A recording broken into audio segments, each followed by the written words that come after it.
Abby. Hi. Thank you so much for partnering with me and agreeing to go through the impact cycle with me. I really course. appreciate it. I'm so excited to grow and learn with you this school year. Last week, we videoed you teaching number talks and then moving into a transition segment where you wanted to see how your kids transition from number talks into an activity that you had planned for them. After we're in our identifying stage of the impact cycle, so we are going to identify. You watched the video and you took some notes. We'll look at those notes and we're going to identify a goal and teaching strategies.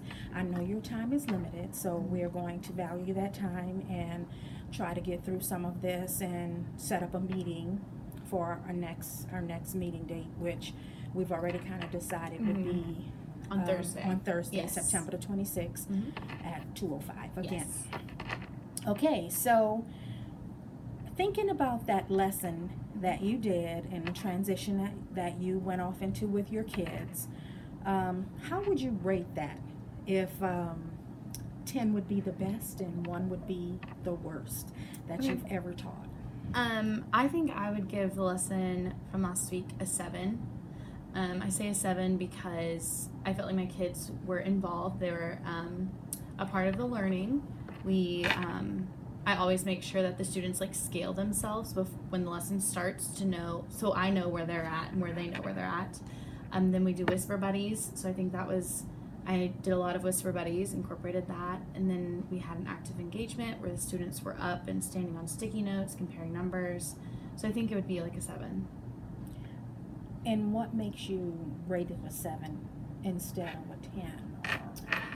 I feel like I could have had some more open-ended questions for my students rather than, does everyone understand?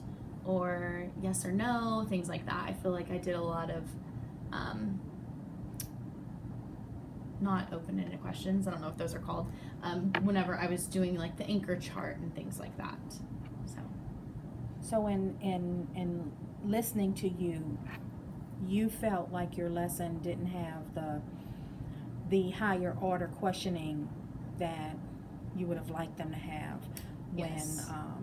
So what part of the lesson that you think when you watched your video and you're thinking back on it, what part do you feel like you could have incorporated more of those type questions? I think for sure whenever we were making our anchor chart together, I picked students' names to give me numbers, but I wish they would have I would have asked the right kind of questions for them to give me more.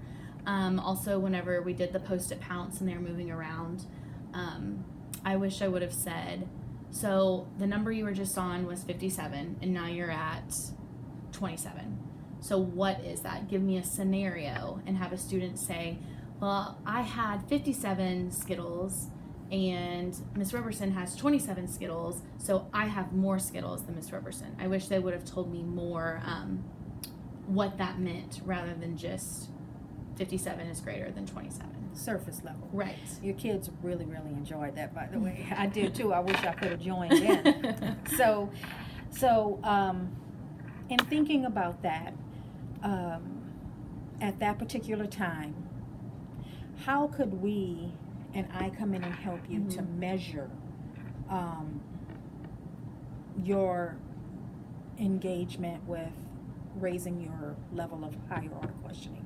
What is something that I can come in and do and help you with measuring that?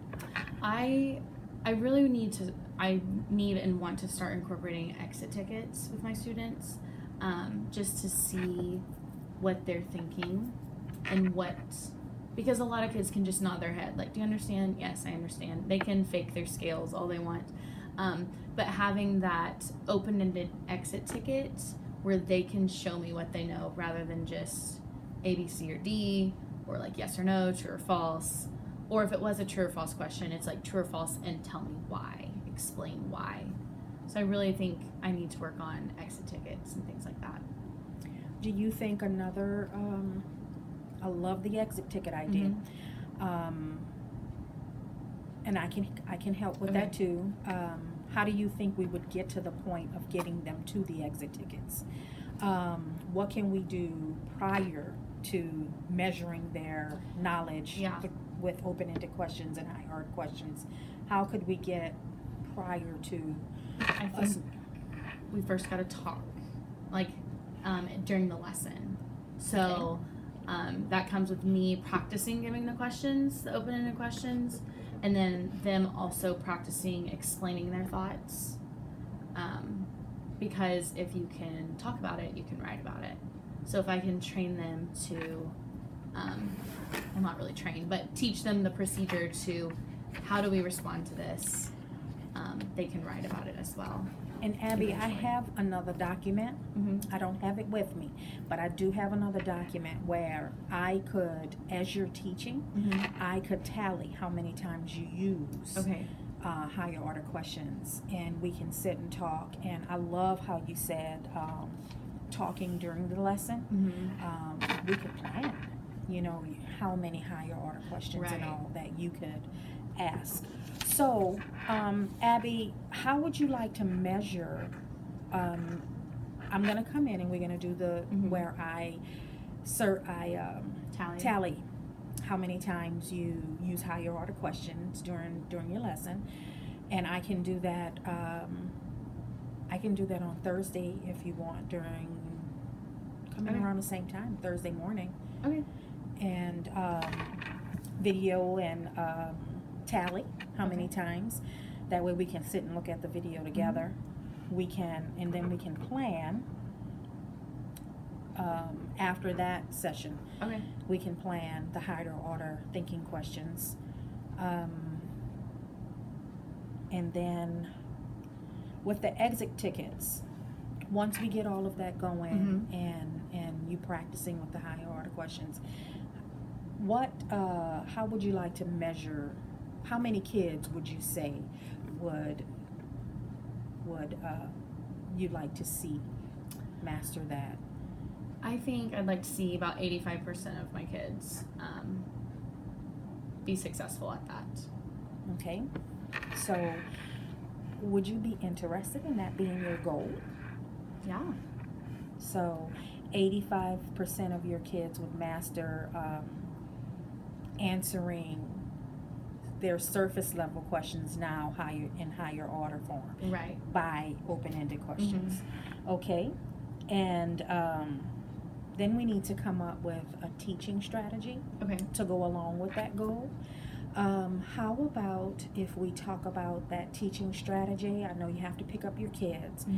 If we talk about that teaching strategy on Thursday when we come and we meet at about 2:05 on that day. That sounds great. Okay, Abby. Again, thank you for meeting with me and going through the impact cycle. I appreciate it. I appreciate you.